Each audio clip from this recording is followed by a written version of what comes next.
Welcome back. Patuloy ang series ng interviews namin sa mga UAP schools na sasabak sa annual na cheer dance competition. Ngayong gabi, makakasama natin ang UE Pep Squad. Andito si Coach Dico Joe Ili, Team Captain Jerome Martin Montenegro at si Christine Nicole Lorenzo. UE Warriors Pep Squad, welcome to the score. Welcome to the score. Good evening. Coach, 5th place finish last year. Best finish ng UE in the past decade.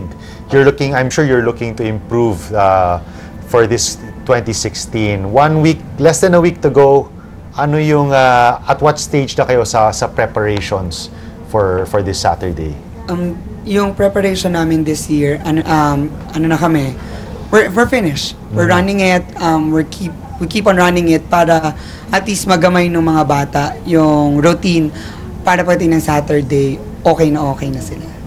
How long, Coach, how long nyo binuo yung buong routine? I understand it's 6 minutes yung buong routine, pero I'm sure maraming elements yon.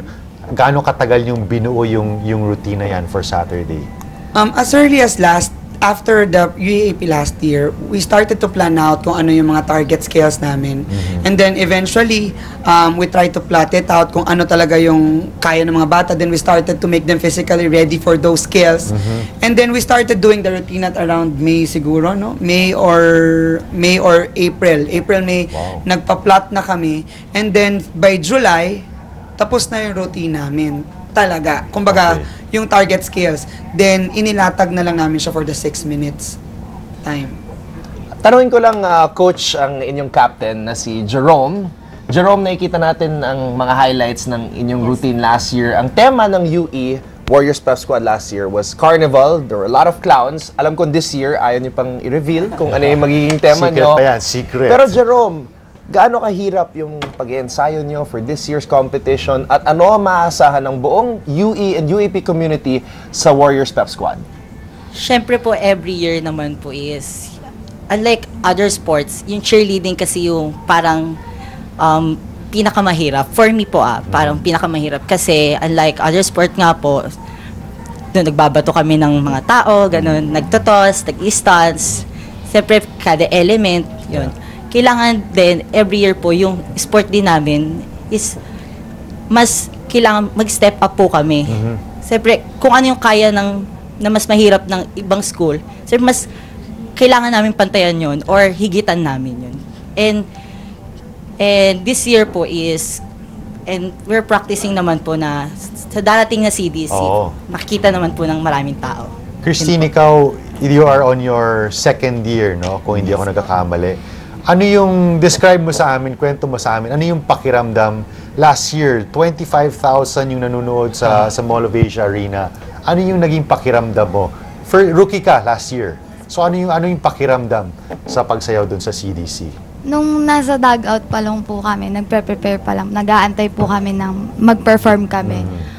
Sobrang kabado po kasi first time ko pong mag-perform sa, syempre po, napakalaking liga ng UAAP. So, parang sobrang kabado po, pressure. Nung 1 week pa lang po before ng competition, pressure na kabado na masyado. Pero nung nasa match na po kami, nung umpisa po tutugtog na po yung music namin. Umpisa po sobrang kaba. Pero at the middle ng performance po, parang na-enjoy namin. Kasi yung tema namin is clown. So kailangan namin ipakita na masaya, parang gano'n. Pero okay naman po. Ngayon ba, medyo kinakabahan ka na? Ngayon po, opo. Pressure na po kasi last year, parang kadaran po namin, nabubuo po namin, tapos nabitawan po nung actual performance. Pero ngayon po, kampante po kami ngayon sa routine namin. Nagtitiwala po kami sa bawat isa. Coach Dico, let's talk about this upcoming competition. Tinignan namin ni Marco yung order of performances this coming Saturday at nalaman namin na you will be 6th out of the 7. Kaya 7, tatanungin ka namin mamaya, pero bago yun, how does this affect your preparations knowing na second to the last kayo magpa-perform? Siguro kung sinasabi nga nila that you are saving the best for last, before saving the best for last, you should see kung ano muna yung pwede mong makita bago yung last.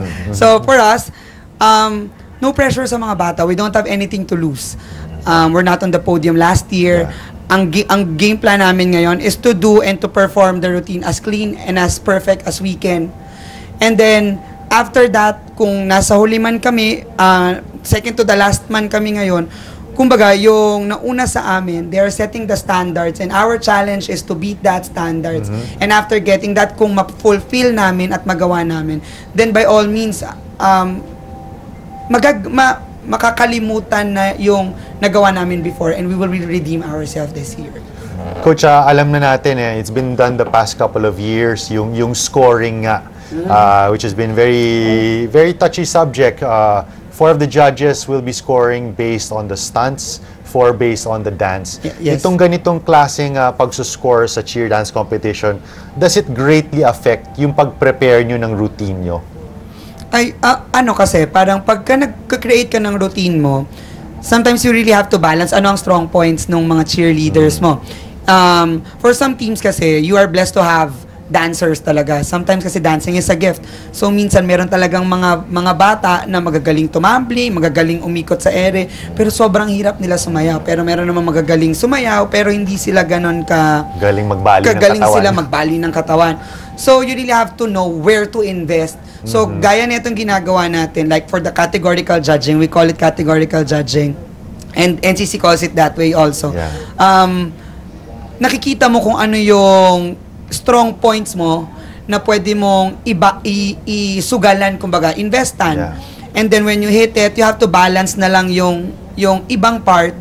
So, as this scoring goes, makikita mo kung ano yung pwede mo na talagang gawa ng paraan. Okay. Coach, ito, matunog ang balita na nag-withdraw ang UP, hindi sila kasali in this year's competition. Every year, they're a contender. Last year, medyo disappointed sila kasi nga bronze and they were the hosts. So how does this affect the rest of the teams in the competition knowing na isa sa mga perennial contenders ng UAP Cheer Dance ay hindi nakasali sa competition? Siyempre, to be honest, we're really excited and disappointed. Excited because we have to say it na yun nga, kaya nga na sinabi nyo, UP is one of the best teams. And everyone acknowledges that. The podium is open. So, alam natin na nawala ang bronze placer last year. So, anybody can grab that spot. Disappointed kasi, we believe that winning is beating the best of the best. And if UP will not be there, parang kahit anong sabihin mo, meron pa ring kakulangan ba? May asterisk. May parang kumbaga. sayang wala sila. Sana na kung manalo man kami, andun sila and nakapakita namin na we've battled with the best talaga. Jerome and Christine, Jerome, is this your 3rd year? Christine, your 2nd po. year? You've seen the competition the past past 2 years. Para sa inyo, sino sa tingin nyo ang mga teams to beat pa rin coming into Cheer Dance Competition 2016? Siguro po yung mga teams na kailangan namin i-beat or yung mga i-beat po is NU and UST, yung mga nag-podium finish po last year. Sila po yung mga nagpakita na talaga ng pangalan sa history po ng CDC. And we all know naman na UE is kilalang nasa baba, pero this year, Paakyat. yes, paakyat na tayo ngayon. Ikaw, Christine. Yung ano po, parang yung nasa taas po namin last year, kasi 5th place po kami. Yung mga nasa taas, NU, since wala po yung UP, kailangan po namin talunin. Actually po lahat, kasi lahat naman po nag-i-improve. So, habang nag-i-improve po kami, nag-i-improve din po sila. So, hindi po kailangan maging kampante sa lahat ng teams. Lahat po, kabilang po sa lahat ng ibibit namin is lahat ng schools. So, Sabado na. All your hard Saturday. work, all on the line for one routine. Kindly invite everybody, all the UE supporters na manood ng cheer dance competition this coming weekend. Ayun. So, we would like to invite everyone to catch us at this Saturday, November 19, 2016 at the Araneta Coliseum. And gaya nga ng sinasabi namin, watch how the Red be on top this year. UE Red Warriors, thank you so much for Maraming coming to salamat. the score. Christine, so Jerome, much thank po. you very much for joining us. For more sports updates, keep watching The Score. And don't forget to subscribe.